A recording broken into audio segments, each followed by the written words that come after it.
Radhe Radhe everyone. आज की video में मैं आपको देव उठाने की बहुत ही सरल विधि बताऊंगी। तो देखिए, देव उठनी एकादशी के दिन में हम देव बना लेते हैं। देवों का चित्र बनाया जाता है।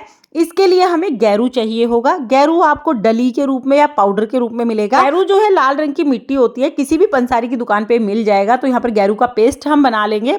उसके बाद फिर हमें देव बनाने हैं, यानी देवों का चित्र बनाना है। देव आप अपने घर के मंदिर के सामने बना सकते हैं। आप चाहें तो आप अपने आंगन में या बालकनी में भी देव बना सकते हैं। देव हम दिन में ही बना लेते हैं और देव रात को उठाए जाते हैं, यानी सूर्यास्त होने के बाद उठाए जाते हैं।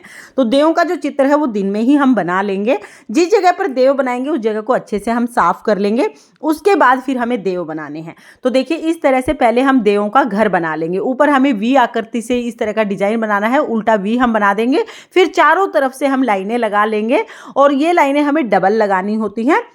नीचे की तरफ हम थोड़ी सी जगह छोड़ देंगे। तो बिल्कुल बॉक्स की तरह ये हमें बना लेना है। इसे देवों का घर कहा जाता है। देवउठनी एकादशी के दिन जब श्री हरि विष्णु भगवान उठ जाते हैं, यानी देव जब उठ जाते हैं, उसके बाद ही हम शुभ मांगलिक कार्य शुरू करते हैं।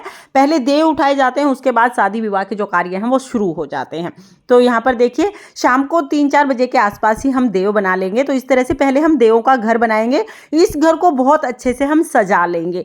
आप कोई भी पैटर्न इसमें बना सकते हैं, जो भी आपको सुंदर सा डिजाइन आता हो वो डिजाइन डाल के आप इसको सजा सकते हैं। मैंने यहाँ पर जिगजैग का पैटर्न बना दिया है, अंदर मैंने डॉट्स लगा दी हैं और इस तरह से आसान सा जो पैटर्न है ना, ये भी देखने में बहुत सुंदर लगता है। फिर हम देवों के हाथ बना देंगे। तो दोनों तरफ हमें इस तरह से हाथ बना देने हैं। हाथ बनाने के बाद जो देवों का घर है ये तो कंप्लीट हो जाएगा। अब देवों का घर बनाने के बाद फिर हमें इसमें देव बनाने हैं। तो देखिए, घर हमने बना दिया है। अब इसके अंदर हम देव बनाएंगे। तो पहले हम स्वास्तिक बना देंगे, क्योंकि स्वास्तिक चिन्ह बहुत ही शुभ चिन्ह माना जाता है। चारों कोनों पर स्वास्तिक बनाने के बाद बीच में हम श्री हरि विष्णु भगवान बनाएंगे। तो यहाँ पर हम विष्णु भगवान की आकृति बना देंगे। आप किसी भी तरह की आकृति बना सकते हैं, जो भी आपको ठीक लगे। हमें वो श्री हरि विष्णु भगवान के रूप में ही पूजने हैं। तो यहाँ पर हमने आकृति बना दी है। भगवान की आकृति बनाने के बाद फिर हम तुलसी जी की आकृति बनाएंगे, क्योंकि कार्तिक के महीने में तुलसी पूजन का बहुत ज्यादा महत्व होता है। तो एक तरफ हमने यहाँ पर तुलसी जी बना दी है, दूसरी तरफ हमें सीढ़ी बनानी है। सीढ़ी जो होती है प्रगति का प्रतीक होती है, ऊंचाइयों पर जाने का प्रतीक होती है। तो सीढ़ी आप जरूर बनाइएगा। अब हमें घर में जितने भी सदस्य हैं सबके पैरों के निशान बनाने। तो पैरों के निशान बनाने के लिए देखिए, आप 8 बना दीजिएगा। 8 बना के ऊपर उंगलियां बना देंगे तो ये पैरों जैसा ही दिखाई देगा। जितने भी सदस्य हैं सबके पैरों के निशान बनाने हैं। उसके साथ हमें एक जोड़ा छोटे छोटे पैरों के निशान एक्स्ट्रा बनाने हैं आने वाली पीढ़ी के लिए। तो एक जोड़ा ज्यादा आप बनाइएगा। साथ में ही हम कमल का फूल बना देंगे और जो भी शुभ चिन्ह आप बनाना चाहें वो सभी शुभ चिन्ह आप यहाँ पर बना सकते हैं। तो मैंने यहाँ पर कमल बना दिया है, उसके साथ ही मैं यहाँ पर चक्री बना दूंगी। और फिर हम क्या करेंगे, 2 लाइनें इसके बीच से लगा देंगे। तो जो ये हमने दरवाजा टाइप बनाया है, ये जो जगह छोड़ी थी जो दरवाजा है, इसे 2 लाइनें हम बाहर की तरफ लगा देंगे। एक रास्ता बनाते हैं। आप चाहें तो इसको घर के मुख्य द्वार से जोड़ सकते हैं या थोड़ी सी दूरी तक आप ये बना दीजिएगा। आप देखिए, देव हमारे बन गए हैं। देवों के घर में देव बनाना और जो ये पद चिन्ह हमने बनाए हैं, पैरों के निशान बनाए हैं, ये बनाना जरूरी होता है। इसके अलावा आप कोई भी शुभ चिन्ह बना सकते हैं। फिर देव बनाने के बाद घर में जितने भी दरवाजे हैं सबके सामने 5-5, 7-7 डॉट हम इस तरह से लगा देते हैं। तो आप इस तरह से घर के सभी दरवाजों के सामने डॉट लगा दीजिएगा। इस तरह से हमारा जो देव है वो बन जाएंगे। देवों की आकृति बनाने के बाद जब ये थोड़ा सूख जाए, उसके बाद हमें कुछ सामग्री इसके ऊपर रखनी होती है। तो अनाज हमें जरूर रखना है।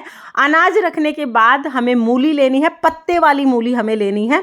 उसके साथ ही सिंघाड़े आप ले लीजिए, या जो भी ऋतुफल आपको मिल जाए वो ऋतुफल आप रख लीजिएगा।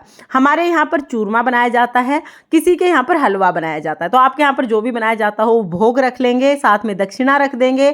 खील पताशे हमें जरूर रखने हैं, और अगर गन्ने हैं तो आप गन्ने भी रख लीजिएगा। यानी खाने पीने की चीजें रखी जाती हैं, तो जो भी भोग प्रसाद अवेलेबल है आप वो रख लीजिएगा। हम एक देसी घी का दीपक रखेंगे, और दीपक आप थोड़ा बाहर की तरफ ही रखिएगा, क्योंकि इसे बाद में जलाना भी है।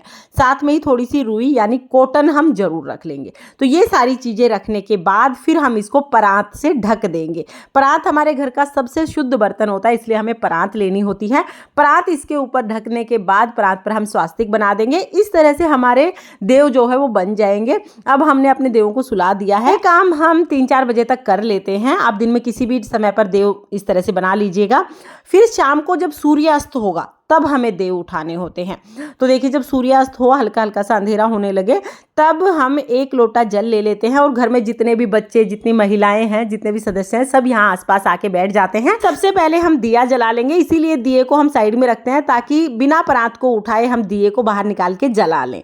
दिए को जलाने के बाद वापस से परात के नीचे ही हम दिए को सरका देते हैं और फिर परात बजाते हुए हम देव उठाते हैं। घर के सब सदस्य परात को बजाते हैं और गीत गाते हुए हम देव उठाते हैं और इस गीत में घर के सभी सदस्यों का नाम लिया जाता है। ओले कोले धरे अनार जियो आयुष तेरे यार, ओले कोले धरे अनार जियो अर्शु तेरे यार, ओले कोले धरे अंजीर जियो अन्या तेरे बीर, ओले कोले धरे अंजीर जियो मिष्टी तेरे बीर, ओले कोले धरे चपेटे जियो नीतू तेरे बेटे, ओले कोले धरे चपेटे जियो पूनम तेरे बेटे। जितनी इस घर सीख सलाई उतनी इस घर बव्वड़ आई, जितनी खूटी टांगू सूट उतने इस घर जन्मे पूत, जितने इस घर ईंट रोड़े उतने इस घर हाथी घोड़े, उठ नारायण बैठ नारायण चल चना के खेत नारायण, मैं बोऊं तू सींच नारायण मैं काटू तू उठा नारायण, मैं पीसूं तू छान नारायण मैं पोऊं तू जीम नारायण, कोरा करवा शीतल पानी उठो देव पियो पानी, उठो देव उंगलियां चटकाओ देव, जागो देव जागो देव जागो देव जागो देव। फिर हम जोर जोर से परात बजाते हुए अपने गोत्र का नाम लेंगे और देवों को उठाएंगे। उठो गाड़ी वालों के देव उठो, उठो गाड़ी वालों के देव उठो। इस तरह से परात को फिर हम हटा के साइड में रख देंगे और हमारे देव उठ जाएंगे। तो यहाँ पर देखिए हमने देव उठा लिए हैं। जो दीपक है उसको आप जरूर जला लीजिएगा। आज देव उठनी एकादशी नहीं थी इसलिए मैंने दीपक नहीं जलाया है, आप दीपक जरूर जला लीजिएगा। फिर परात हटाने के बाद थोड़ा सा जल अपने हाथ में लेंगे और सारे सामान के ऊपर से हम वार देंगे। इस तरह से देव उठ जाएंगे। देव उठने के बाद हमें क्या करना है, ये जितना भी सामान है ये सारा सामान प्रसाद के रूप में घर के सभी सदस्यों को हम बांट देते हैं। तो यहाँ पर जो हमने खील पताशे का भोग चढ़ाया था वो हम सभी सदस्यों को बांट देंगे। इसके साथ ही जो आपने मूली चढ़ाई है इसके आप पराठे बना लीजिएगा।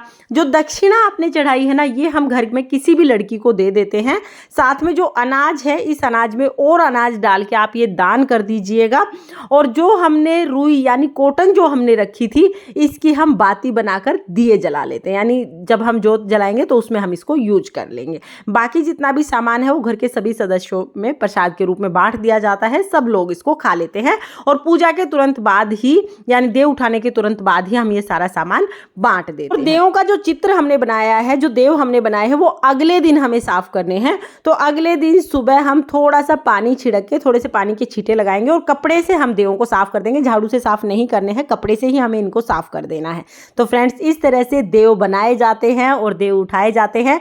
देव उठाने की ये सरल विधि आपको कैसी लगी कमेंट करके जरूर बताना। और अगर वीडियो पसंद आई हो ना तो वीडियो को लाइक कर देना, चैनल को सब्सक्राइब कर लेना। जय श्री हरि, राधे राधे।